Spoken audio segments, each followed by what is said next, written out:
क्या आपने कभी सोचा है कि हारने से हमें क्या सीखने को मिलता है, या हार एक सबक हो सकता है और इससे हमें आगे बढ़ने का पथ कैसे दिखता है? हार से क्या सीखा जा सकता है, इस विषय पर हमारे आज के इस YouTube वीडियो में हम बात करेंगे। बुद्ध का एक शिष्य बुद्ध के संदिग्ध में 6 वर्षों से था। वो एक दिन महात्मा बुद्ध के पास आया और बुद्ध से कहा, हे बुद्ध, मुझे आपके पास है 6 साल हो गए। मेरे बाद कितने शिष्य आए, उन्हें आपने इस बीच किसी एक दिशा में ज्ञान देने के लिए भेजा, लेकिन मुझे अभी तक नहीं भेजा। क्या मुझे अभी तक बुद्धत्व प्राप्त नहीं हुआ? बुद्ध मुस्कुराए और बोले, यह तो तुम्हें खुद समझना होगा कि तुम्हें बुद्धत्व प्राप्त हुआ है या नहीं। शिष्य बोला, हे बुद्ध, आपने मुझे इन 6 सालों में जो भी उपदेश दिया, मुझे वो सब याद है। आपकी बताई एक एक बात मुझे याद है। आप मुझसे भी पूछ सकते हैं, मैं आपको हर उत्तर देने के लिए सक्षम हूं।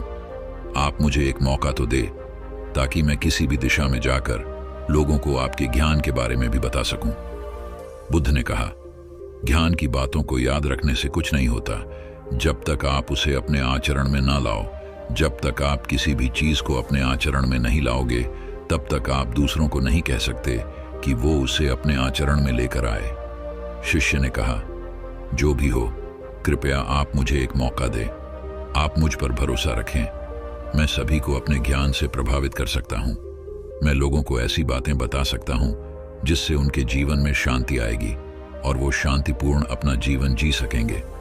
बुद्ध ने कहा, अभी तुम तैयार नहीं हो। जब तुम तैयार हो जाओगे, मैं तुम्हें खुद सही मार्ग पर जाने के लिए कहूंगा। शिष्य ने कहा, क्यों बुद्ध, आपने मुझे इन 6 वर्षों में इतना भी ज्ञान नहीं दिया जिससे मैं लोगों को प्रभावित कर सकूं।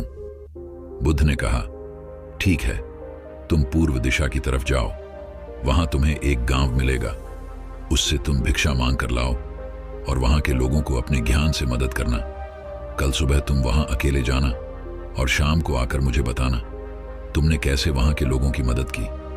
वह शिष्य ये सब सुनकर बेहद खुश हो गया और बुद्ध का आशीर्वाद लेकर चला गया। और वह रात भर ध्यान समेटता रहा और मन ही मन सोच रहा था कि मैं कल ऐसे ज्ञान की छाप छोड़ूंगा कि वहां के लोगों के साथ बुद्ध भी मुझसे प्रभावित हो जाएंगे। सुबह उठकर वो महात्मा बुद्ध को प्रणाम करने गया। उन्हें प्रणाम कर वह पूर्व की तरफ निकल गया। शाम को जब वह वापस आया तो बुद्ध ने देखा कि उस शिष्य के माथे पर चोट लगी है और खून बह रहा है। बुद्ध ने उसे पट्टी की और पूछा, तुम्हें यह चोट कैसे लगी? शिष्य ने कहा कि बुद्धि वहां के लोग बेहद दुष्ट हैं, उन्हें जरा भी बुद्धि नहीं है।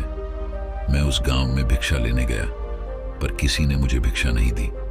सब मुझे गालियां दे रहे थे। एक व्यक्ति ने तो मुझे भी भिक्षा तो दी, लेकिन नीचे फेंक कर और कहा, इसे उठा लो। मैंने उन्हें काफी समझाया, लेकिन वह मेरी बात सुनने को तैयार ही नहीं थे। उल्टा उन्होंने मेरे साथ हाथापाई की, जिससे मुझे चोट लग गई। हे बुद्ध, आप मुझे दूसरी जगह भेजें जहां के लोगों में बुद्धि हो, इस तरह ना हो। बुद्ध उसकी बात सुनकर मुस्कुराए और बोले कि अगर तुम्हें दूसरे गांव में भी ऐसे ही लोग मिले तब तुम क्या करोगे? शिष्य ने कहा, हे बुद्ध, ऐसे लोगों को कोई ज्ञान नहीं दे सकता। वह लोग अज्ञानी है, उन्हें कौन समझाए? बुद्ध ने कहा, वह लोग अज्ञानी नहीं बल्कि ज्ञानी हैं। उनके पास बहुत बुद्धि है, परंतु उनके पास खुद का ज्ञान है। अब अगर तुम किसी दूसरे के ज्ञान को चोट पहुंचाओगे तो वह कुछ तो कहेंगे ही।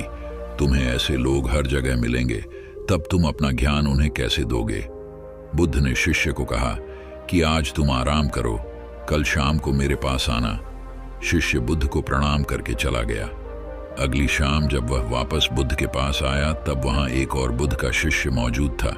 उनके हाथ में चोट लगी हुई थी। बुद्ध ने उस शिष्य के हाथ पर चोट देख उस पर पट्टी की और उस शिष्य से पूछा कि तुम्हें यह चोट कैसे लगी? शिष्य ने कहा, हे बुद्ध, आपने पूर्व के एक गांव में मुझे जाने के लिए कहा था, वही मुझे यह चोट लगी। बुद्ध ने कहा, वहां तुम्हारे साथ क्या क्या हुआ, तुम मुझे बताओ। शिष्य ने कहा, हे बुद्ध, वहां पर मैंने सबसे भिक्षा मांगी, लेकिन किसी ने मुझे भिक्षा नहीं दी। एक व्यक्ति जिसने भिक्षा दी थी, उसने भी वह मुझे जमीन पर फेंक कर दी और कहा, उसे उठा लो। मैंने चुपचाप उसे उठाकर अपने पात्र में रख लिया और उसे कल्याण का आशीर्वाद दिया। तब उस व्यक्ति ने मुझसे कहा, आप बड़े ही अजीब व्यक्ति हो। मैं आपका अपमान कर रहा हूं और आप मुझे आशीर्वाद दे रहे हैं। मैंने उनसे कहा कि आप धनी हैं, आपने मुझे दान दिया है, इसलिए मैं आपको आशीर्वाद दे रहा हूं। फिर वहां से मैं आगे गया तो कुछ लोगों ने मुझे वहां से जाने के लिए कहा। उन्होंने मुझे कुछ अपशब्द कहे और मुझ पर कुछ पत्थर फेंके, जिससे मुझे चोट लग गई। जब मैं वापस आ रहा था तब मैंने एक माँ को रोते हुए देखा। वह अपने बीमार बच्चे को लेकर चिंतित थी। मैं तुरंत जंगल से जाकर उसके लिए जड़ी बूटी ले आया, लेकिन वहां के लोग मुझे जड़ी बूटी देने नहीं दे रहे थे। फिर मैंने उनसे विनती की कि वह मुझे उस बच्चे का इलाज करने दें। उसके बाद वो जैसा कहेंगे मैं ठीक वैसा ही करूंगा। फिर जिस व्यक्ति ने मुझे भिक्षा दी थी उसने गांव वालों को समझाया। तब उन्होंने मुझे उस बच्चे को जड़ी बूटी लगाने दी। उसके बाद वह बच्चा ठीक हो गया। फिर गांव वालों ने मुझसे अपने किए गए अभद्र व्यवहार के लिए क्षमा मांगी और मुझे धन्यवाद कहा। फिर मैं वहां से वापस आ गया। हे बुद्ध, आपसे एक विनती है। उस गांव के लोग बहुत भोले भाले और सीधे हैं। क्या मैं रोज उसी गांव में जाकर भिक्षा मांग सकता हूं? ये सभी बात वो पहला शिष्य भी सुन रहा था। उसने यह सुनते ही बुद्ध के चरणों में गिरकर कहा कि हे बुद्ध, मैं समझ गया हूं कि अभी मैं उस लायक नहीं हुआ कि दूसरों को ज्ञान दे सकूं। बुद्ध ने कहा, हमें बाहर वैसे ही लोग दिखाई देते हैं जैसे हम भीतर से होते हैं। जब तक हम स्वयं को नहीं बदलते तब तक हम किसी को भी नहीं बदल सकते। खुद में परिवर्तन करना बेहद जरूरी है। कोई भी बात बताने से पहले उसे आचरण में लाना बेहद जरूरी है, क्योंकि प्रकृति ने मानव जाति को मुक्ति का रास्ता दिखाने के लिए अनेक जीते जागते उदाहरण सेट किए हैं। गोबर का कीड़ा भी एक ऐसा ही उदाहरण है। एक पुरानी कहावत है, गोबर का कीड़ा हमेशा गोबर में ही रहता है, फिर चाहे उसे आलीशान घर में ही क्यों न रख दे।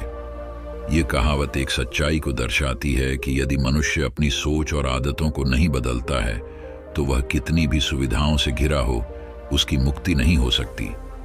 गोबर का कीड़ा सूर्योदय के साथ ही गोबर की खोज में निकल जाता है। वह दिन भर मेहनत करता है और जब उसे कोई जानवर का गोबर मिल जाता है तो उसे गोल गोल करके एक बड़ा गोला बनाता है। फिर वह अपना पूरा बल लगाकर उस गोले को अपने बिल तक घसीटता है। उसे यह काम करने में कई बार पूरा दिन भी लग जाता है, लेकिन जब वह गोले को अपने बिल के अंदर ले जाने की कोशिश करता है तो वह असफल हो जाता है।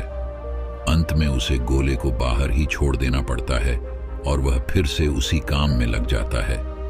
यह क्रम बार बार चलता रहता है। हार से सीखना अपनी जीवन में नया दृष्टिकोण और समर्थन ला सकता है। तो क्या आप तैयार हैं अपनी हारों को एक अवसर में बदलने के लिए? आपका यह प्रयास आपके जीवन को सुधार सकता है। तो आइए इस नए सोच के साथ आगे बढ़ें। यह कहानी आपको पसंद आए तो लाइक करना, शेयर करना, चैनल को सब्सक्राइब करना, मुझे सपोर्ट करना। दोस्तों, मिलते हैं अगले वीडियो में।